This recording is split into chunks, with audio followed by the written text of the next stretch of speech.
कश्मीर के जंगल में टुनटुनी चिड़िया अपने लकड़ी के घर में रहती थी। वो खेतों में मजदूरी करके अपना पेट पालती थी। वहीं उसके दो जिगरी दोस्त भी थे जिनका नाम कालू हरिया तोता था। वो तीनों हमेशा एक दूसरे की मदद करते थे और साथ देते थे। एक दिन उनके जंगल में बहुत तेज बारिश होने लगती है। उसी दौरान खेतों में काम करते हुए टुनटुनी चिड़िया घायल हो जाती है और अपने घर में बिस्तर पर पड़ जाती है। फिर उससे मिलने उसके दोनों दोस्त कालू हरिया तोता उसके घर आते हैं। अरे कालू हरिया, तुम दोनों यहाँ कैसे हो यार? कितने दिन हो गए हैं, मैं तुमसे मिलने नहीं आ पाई। वो क्या है ना, बारिश के दौरान मैं खेतों में काम कर रही थी, तभी मेरा पैर फिसला और मेरे चोट लग गई। इसी वजह से मैं आराम कर रही हूँ। और तुम जानते हो, मैं अपना खाना ढूंढने भी नहीं जा पा रही। बस मेरे पास जितना जमा किया हुआ दाना था वो भी खत्म होने वाला है। मुझे तो समझ में भी नहीं आ रहा कि मैं क्या करूं। तभी उसके दोनों दोस्त उससे बोलते हैं, अरे टुनटुनी तू पागल हो गई है। हमारे होते हुए तो इतनी परेशान क्यों हो रही है? हम है ना, हम तेरे लिए खाना ले आएंगे और वैसे भी हम अपना खाना भी तो लेने जाएंगे। तो बिल्कुल भी परेशान मत हो, बस तू आराम कर। फिर वो दोनों दोस्त खाना ढूंढने के लिए बाहर चले जाते हैं और थोड़ी देर बाद वो टुनटुनी चिड़िया के लिए भी खाना ले आते हैं और उसे खाना देकर वो अपने घर चले जाते हैं। ऐसे ही कुछ दिन बीत जाते हैं। टुनटुनी चिड़िया बिल्कुल ठीक हो गई थी। तभी अचानक उस जंगल में जोरदार बरसात शुरू हो जाती है, जिसकी वजह से सब पक्षियों के घर टूट जाते हैं। बरसात इतनी ज्यादा हो रही थी कि जंगल में बाढ़ का रूप लेने लगी। यूं लगातार 3 दिनों तक बरसात होती रही। पेड़ पौधे जड़ से उखड़कर बाहर आने लगे और लगातार हो रही बरसात के कारण पक्षियों को भोजन भी नसीब नहीं हुआ। फिर 3 दिनों बाद बरसात थम गई थी। फिर वो तीनों दोस्त एक साथ इकट्ठे हुए। दोस्तों, इस बारिश की वजह से हमारा घर टूट गए हैं और हम सब पक्षी 3 दिनों से भूखे हैं। भूख के मारे तो मेरा बुरा हाल हो गया है। समझ नहीं आ रहा क्या करें। अरे टुनटुनी तुम परेशान क्यों होती हो? हमें ना, चलो हम सब एक साथ मिलकर खाना ढूंढने चलते हैं। मुझे विश्वास है हमें खाना मिल जाएगा। फिर वो तीनों दोस्त काफी देर तक उड़ते रहते हैं, लेकिन उन्हें खाना नहीं मिलता। सुनो कालू हरिया, मैं बहुत थक गई हूँ। मुझे नहीं लगता मैं और ज्यादा उड़ पाऊंगी। मुझे यही छोड़कर तुम दोनों अपने यहाँ भोजन की तलाश में निकल जाओ, वरना मेरे साथ साथ तुम दोनों भी अपनी जान गंवा बैठोगे। टुनटुनी, हम दोस्त हैं, हम जिए साथ और मरेंगे भी साथ। ऐसी मुश्किल घड़ी में, मुसीबत के समय हम तुम्हें छोड़कर सिर्फ अपने भोजन के लिए यहाँ से निकल जाएं, ये हमसे नहीं होगा। हम तुम्हें यहाँ अकेला छोड़कर नहीं जाएंगे। हम दोनों तुम्हें उठाकर अपने साथ ले जाएंगे। फिर हरिया तोता और कालू मिलकर टुनटुनी को उठाया और बहुत दूर तक उड़ाकर उसे अपने साथ ले गए। उन्हें एक जगह अंगूर की खेती दिखाई दी। तीनों दोस्त तुरंत उस खेती में उतरे और पेट भर अंगूर खाने लगे। अरे दोस्तों, यहाँ पर बहुत सारे फल मिलेंगे। अगर अगले 3-4 महीने तक भी हम यहाँ पर रहेंगे तब भी ये फल कम नहीं पड़ेंगे। हम तीनों यही कहीं घोंसला बना लेंगे। अभी थोड़ी देर आराम कर लेते हैं और उसके बाद किसी अच्छे से पेड़ पर हम तीनों मिलकर अपना घोंसला बना लेंगे। तभी अचानक से बहुत तेज बारिश शुरू हो जाती है और तीनों के सपने पानी में बह जाते हैं। हम अब क्या करेंगे दोस्तों? ये बारिश की बंद होने का नाम नहीं ले रही है। लगता है आज हम तीनों नहीं बचेंगे। हमने सोचा था हम अपना घर यहाँ बनाएंगे, लेकिन वो भी इस बारिश ने सारे सपने तोड़ दिए। अब हम यहाँ से नहीं बच सकते। तभी उन तीनों को रोता हुआ देखकर लाल परी वहाँ पर आती है और उनसे कहती है, क्या हुआ पक्षियों, तुम तीनों इतने परेशान क्यों हो? क्या बात है, मुझे बताओ। फिर वो तीनों पक्षी लाल परी को अपनी सारी परेशानी बता देते हैं, जिसे सुनकर लाल परी कहती है, अच्छा, तुम तीनों घबराओ नहीं, मैं हूँ ना। मैं अभी अपने जादू से तुम लोगों के लिए पेड़ पर जादुई केक का घर बना देती हूँ। उस घर में तुम आराम से रह सकती हो और उस जादुई केक घर में तुम्हें खाने की भी कोई कमी नहीं होगी। ये कहकर लाल परी अपने जादू से एक पेड़ पर जादुई केक का घर बना देती है। लाल परी, आपका बहुत बहुत शुक्रिया जो आपने हमारे लिए इतना कुछ किया। हम आपका ये एहसान कभी नहीं चुका पाएंगे।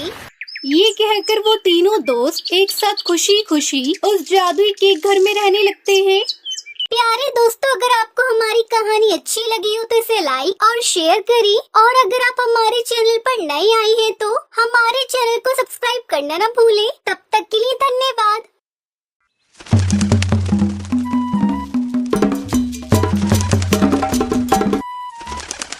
बंटी चिड़ा अपनी बेटी टुनटुनी से बहुत प्यार करता था। वो उसका हर एक जन्मदिन बड़ी धूमधाम से बनाता था। धीरे धीरे टुनटुनी 15 साल की हुई। उसका 15वां जन्मदिन जल्दी ही आने वाला था। ठीक जन्मदिन के 2 दिन पहले टुनटुनी बंटी के पास जाती है और उससे बोलती है, पापा, आप क्या कर रहे हो? बेटा, मैं तेरे जन्मदिन की तैयारी कर रहा हूँ। तू तो जानती ही है, मैं तेरा हर जन्मदिन बड़ी ही धूमधाम से मनाता हूँ। लेकिन पापा, मुझे इस बार अपना जन्मदिन नहीं मनाना। ये सुनकर बंटी हैरान हो जाता है और टुनटुनी से पूछता है, अरे टुनटुनी, तुझे अचानक क्या हो गया? तेरे जन्मदिन की लगभग सब तैयारी हो गई है और तुम बोल रही हो कि तुम्हें अपना जन्मदिन नहीं मनाना।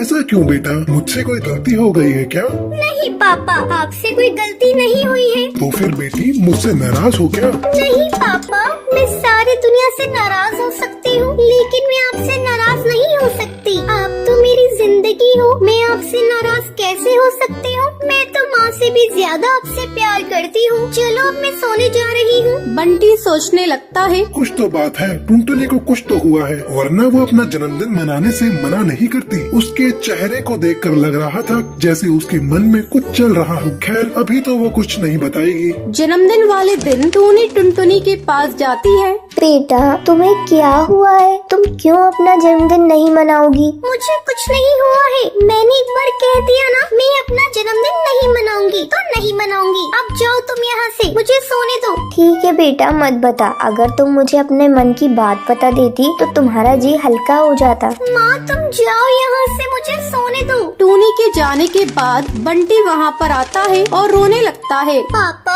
आप क्यों रो रहे हैं? क्या बात हो गई है पापा? और क्या बेटा, रोए नहीं तो और क्या करूं? तुम तो अपने मन की बात बता ही नहीं रही हो कि तुम्हें जन्मदिन क्यों नहीं मनाना। मैं तो तुमसे सारी बात शेयर करता हूँ और तुम हो कि कुछ बता ही नहीं रही हो। बताओ, तुम्हें क्या चाहिए? पापा, जो मुझे चाहिए वो आप मुझे दोगे क्या? तुम मांग कर तो देखो, मैं जरूर ला कर दूंगा। मैं तुम्हारी इच्छा अगर पूरी न कर सका तो तुम्हारा बाप कैसा? तो पापा, आप शराब पीना छोड़ दो। मैं तुम्हारी कसम खाता हूँ, आज से मैं शराब को कभी हाथ नहीं लगाऊंगा। चलो तुम अब फटाफट तैयार हो जाओ। टुनटुनी फटाफट तैयार होकर हॉल में आती है और धूमधाम से अपना जन्मदिन मनाती है। और इसी तरह 5 साल गुजर जाते हैं। बंटी टुनटुनी की एक अच्छे घर में शादी कर देता है। विदाई के समय, पापा, मैं कैसे अपने घर में रहूंगी? आपके बिना मुझे जरा भी अच्छा नहीं लगेगा। पापा, बेटियों की विदाई क्यों होती है? क्यों वो अपने ससुराल चली जाती है? बेटी, यही दुनिया की रीत है। एक न एक दिन बेटियों को अपने ससुराल जाना होता है। बेटा मत रो बेटा, तेरा मेकअप खराब हो जाएगा और तबीयत भी। तेरे माँ बाप के साथ इतना ही समय लिखा था, अब तू अपने पति के साथ खुशी खुशी जा। बेटा मोंटू, मैंने अपनी बेटी को बड़े ही नाजों से पाला है। मेरी फूल सी बच्ची को खुश रखना। अगर इससे भूल से गलती हो जाए तो इसे माफ कर देना। मैंने अपनी बेटी को सब कुछ सिखा दिया है। ये बड़ी ही समझदार है। माँ जी, अब आप इसकी चिंता बिल्कुल छोड़ दीजिए। मैं इसका ध्यान अपनी जान से भी ज्यादा रखूंगा। अगर इससे कुछ गलती हो गई तो मैं नजरअंदाज कर दूंगा। तभी मोंटू कबूतर का दोस्त कालू कौआ बोलता है, अरे भाई, जल्दी विदाई करा कर चलना, मुझे बहुत जोरों की भूख लगी है। रात मेरा खाने से पेट नहीं भरा, साला खाने में कोई स्वाद ही नहीं था। हाँ दोस्त, रोटियां भी मुझे कुछ खास लगी नहीं। चलो रास्ते में रुक कर कहीं ढाबे पर खा लेंगे। अपने पति की ये बातें सुनकर टुनटुनी अपने पापा से कहती है, पापा, मुझे अपने ससुराल नहीं जाना। अब मैं नहीं जाऊंगी अपने ससुराल। क्या हुआ बेटा, क्या बात हुई है? अरे अरे अरे टुनटुनी, किसी से क्या कोई गलती हो गई क्या? गलती तो बहुत बड़ी हुई है। मेरे पापा ने रात रात जागकर शादी की तैयारियां की थी। एक एक सामान को बड़े नाजों से सजाया था। दिल्ली और बॉम्बे से हलवाई बुलवा कर 36 पकवान बनवाए थे और आप लोगों को खाना पसंद नहीं आया। मैं अपने पापा की इतनी बेइज्जती नहीं सह सकती। आप बिना दुल्हन लिए यहाँ से जा सकते हैं। आपको क्या पता, जब से बेटी का जन्म होता है तब से वो एक एक चीज जोड़ता है, लेकिन आपने तो एक झटके में सब बर्बाद कर दिया। आपको क्या पता मुझे कितना दुख हुआ है। अगर आपकी कोई बहन होती तो आपको पता चलता। एक बेटी अपने मायके के लिए कितना मायने रखती है। जब मैं मायके चली जाऊंगी तब मेरे पिता कितना रोएंगे, ये मैं ही जानती हूँ। बस करो बेटी, अब क्या रुलाओगी? बस कर बेटा, ऐसा नहीं बोलते। नहीं माँ, इन लोगों को असलियत का आईना दिखाना बहुत जरूरी है। ये लोग मेरे पिता की बेइज्जती करते रहे और मैं सुनती रहूँ। माँ, मुझ में कोई कमी नहीं है और मेरे ससुराल वाले खाने में कमी निकाल रहे हैं। तभी टुनटुनी की सास वहाँ पर आती है। अरे बहू, क्यों बात को पतंगड़ बना रही हो? मुझे तुम पर गर्व है। मैं यहाँ से बहू नहीं बेटी लेकर जा रही हूँ। तुम मेरे बेटे को माफ कर दो। टुनटुनी, मैं तुमसे माफी मांगता हूँ। टुनटुनी, मुझे माफ कर दो। मैंने सब अनजाने में बोल दिया था। मैं तुम्हारा दिल नहीं दुखाना चाहता था। देख बेटा, अब तो मेरे बेटे ने भी माफी मांग ली। अब चल, विदाई का भी मुहूर्त निकलता जा रहा है।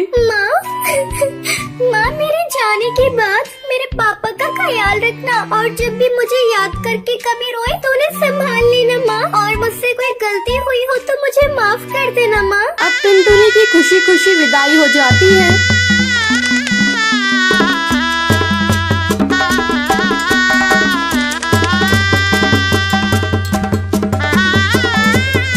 टुनटुनी के चले जाने के बाद बंटी चिड़ा टूनी से कहता है, बेटियां कब बड़ी हो जाती हैं पता ही नहीं चलता।